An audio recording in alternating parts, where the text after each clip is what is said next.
അപ്പോൾ ആ ചെറുപ്പത്തിൽ തന്നെ ആ കൊച്ചുകുട്ടിയായിരിക്കുമ്പോഴും എന്നെ പ്രശാന്ത നിലയത്തിൽ അച്ഛനും അമ്മയുടെ കൂടെ വരാനുള്ള ഭാഗ്യമൊക്കെ ഉണ്ടായി. ഭഗവാൻ ദർശനത്തിന് വന്നുകൊണ്ടിരിക്കുന്ന സമയത്ത് എൻ്റെ മകൻ എൻ്റെ മടിയിൽ നിന്ന് എഴുന്നേറ്റ് ഓടിപ്പോയി. അപ്പോൾ അവൻ്റെ കയ്യിൽ ഒരു ഫോട്ടോ ഉണ്ട് സ്വാമിയുടെ. ഓടിപ്പോയി സ്വാമിക്ക് കൊടുക്കാൻ പോകുമ്പോൾ നമ്മൾ മാതാജി പിടിച്ച് ഇതാക്കുമ്പോൾ സ്വാമി പറഞ്ഞു, മകനെ അങ്ങോട്ട് വിട്, വാ മകനെ എന്ന് പറഞ്ഞു സ്വാമി അടുത്ത് വിളിച്ചു.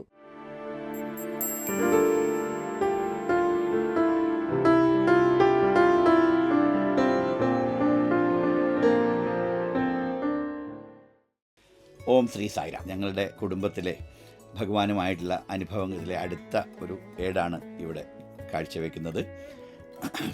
എൻ്റെ ഇളയ അനിയൻ, അദ്ദേഹം ഇപ്പോൾ ജീവിച്ചിരിപ്പില്ല, പേര് ഗോപാലകൃഷ്ണൻ എന്നാണ് ഇളയനി. ഞങ്ങളുടെ ഏറ്റവും അധികം നന്നായി അച്ഛനെ പോലെ പഠിച്ച് വളർന്ന നല്ല ഒരു സ്റ്റേജിലേക്ക് എത്തി. ദുബായിൽ നല്ലൊരു അൽ ഹർമൂദി കമ്പ്യൂട്ടേഴ്സ് എന്നുള്ള നിലയിൽ വലിയൊരു കമ്പ്യൂട്ടർ ഫേമൊക്കെ, കമ്പ്യൂട്ടറൊന്നും ഫേമസ് അല്ലാത്തൊരു സമയത്ത് 96-97 കാലഘട്ടങ്ങളിൽ 1996-97 ആ ലെവലിലേക്ക് എത്തി. ഇൻഡസ്ട്രിയൽ എഞ്ചിനീയർ ആയിരുന്നു. അങ്ങനെ നല്ലൊരു സ്വന്തം ഫേമൊക്കെ സ്ഥാപിച്ചു. അതിനിടയിലാണ് ഗോപാലകൃഷ്ണൻ്റെ ജീവിതത്തിൽ കുറേ കാര്യങ്ങളൊക്കെ ഉണ്ടായി. അതിനു മുമ്പേ ഗോപാലകൃഷ്ണൻ വളരെ ചെറുപ്പം മുതൽ തന്നെ, ജനിക്കുമ്പോഴേ തന്നെ ഞങ്ങൾ സായി ഭക്തരായിട്ട് മാറിയിട്ടുണ്ടായിരുന്നു ഗോപാലകൃഷ്ണൻ ജനിക്കുമ്പോൾ. അപ്പോൾ ആ ചെറുപ്പത്തിൽ തന്നെ ആ കൊച്ചുകുട്ടിയായിരിക്കുമ്പോഴേ എന്നെ പ്രശാന്ത നിലയത്തിൽ അച്ഛനും അമ്മയുടെ കൂടെ വരാനുള്ള ഭാഗ്യമൊക്കെ ഉണ്ടായി. അപ്പോൾ അങ്ങനെ ആ കാലത്ത് കൊച്ചു കുഞ്ഞായിരിക്കുമ്പോൾ പ്രശാന്ത നിലയത്തിൽ വന്ന സമയത്ത് ഒരു ചെറിയ ഒരനുഭവം ഉണ്ടായിട്ടുണ്ട്. അതെൻ്റെ അമ്മ പറയും. സായിരാം, ചെറിയ കുട്ടിയായിരുന്നു, ഒരു 4 വയസ്സായത് കുട്ടിയായിരുന്നു ഗോപാലകൃഷ്ണൻ. അവനെയും കൊണ്ട് ദർശനത്തിന് സ്വാമീനെ കാണാൻ വേണ്ടി അവിടെ ഇരിക്കുന്ന സമയത്ത്, ഭഗവാൻ ദർശനത്തിന് വന്നുകൊണ്ടിരിക്കുന്ന സമയത്ത് എൻ്റെ മകൻ എൻ്റെ മടിയിൽ നിന്ന് എഴുന്നേറ്റ് ഓടിപ്പോയി. അപ്പോൾ അവൻ്റെ കയ്യിൽ ഒരു ഫോട്ടോ ഉണ്ട് സ്വാമിയുടെ. ഓടിപ്പോയി സ്വാമിക്ക് കൊടുക്കാൻ പോകുമ്പോൾ നമ്മൾ മാതാജി പിടിച്ച് ഇതാക്കുമ്പോൾ സ്വാമി പറഞ്ഞു, മകനെ അങ്ങോട്ട് വിട്, വാ മകനെ എന്ന് പറഞ്ഞു സ്വാമി അടുത്ത് വിളിച്ചു. ഈ ഫോട്ടോ എടുത്തിട്ട് സ്വാമിക്ക് കൊടുത്തു. സ്വാമി തിരിച്ച് അവന് തന്നെ കൊടുത്തു. അവിടുന്ന് സ്വാമി അവൻ്റെ ചെവിയിൽ എന്തോ സംസാരിക്കുന്നു. അവനും സ്വാമിയുടെ മുടിയെല്ലാം സ്വാമിയുടെ ചെവിയിലും അവൻ കുറേ സംസാരിച്ചു. ഉടനെ മടങ്ങി എൻ്റെ മടിയിൽ വന്നിരുന്നു. ഞാൻ എന്താ മോനെ സ്വാമി പറഞ്ഞത്, ഞാൻ പറയൂല എന്ന് പറഞ്ഞു. അവൻ പറഞ്ഞിട്ടില്ല എന്നോട്. അങ്ങനെ അവൻ അവിടുന്ന് കുറച്ച് വളർന്നിട്ട് ഇപ്പം ബാലവികാസിൽ കേരള സ്റ്റേറ്റിൽ ഫസ്റ്റ് റാങ്ക് കിട്ടി. കേരള സ്റ്റേറ്റിൽ ബാലവികാസ് ഗ്രൂപ്പ് 3 ഫസ്റ്റ് റാങ്ക് കിട്ടി. സ്വാമി 101 റുപ്യ ഭഗവാൻ പിന്നെ കൊടുത്തയച്ചു. ചെറിയ ആ കുട്ടിക്ക് കൊടുക്കണം എന്ന് പറഞ്ഞ് കേരളത്തിലേക്ക് സ്വാമി അയച്ചു. അങ്ങനെ അവിടുന്നെല്ലാം കഴിഞ്ഞ് അവൻ്റെ കല്യാണമെല്ലാം കഴിഞ്ഞ് ആ സമയത്ത് കല്യാണം കഴിയുന്ന ആ സമയത്ത് ഭഗവാൻ ഇവൻ എപ്പോഴും മൂകാംബിക്ക് പോവായിരുന്നു.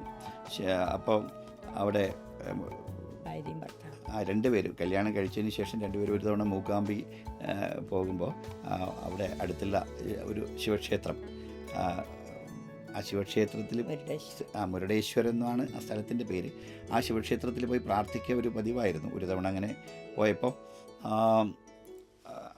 ജീവിതത്തിലൊരു പ്രധാന ഘട്ടം എന്ന നിലയിൽ ഇവരുടെ 10 പൊരുത്തം യോജിച്ചൊരു കല്യാണമൊക്കെ ആയിരുന്നു. ആ കുട്ടി അവർ രണ്ടുപേരും കൂടി മുരുടേശ്വരർ പ്രാർത്ഥിച്ച് കാല് കഴുകിക്കൊണ്ടിരിക്കുമ്പോൾ പെട്ടെന്ന് സുനാമി പോലത്തെ ഒരു വൻ തിരയൊക്കെ വന്നിട്ട് രണ്ടുപേരെയും കൊണ്ടുപോയി.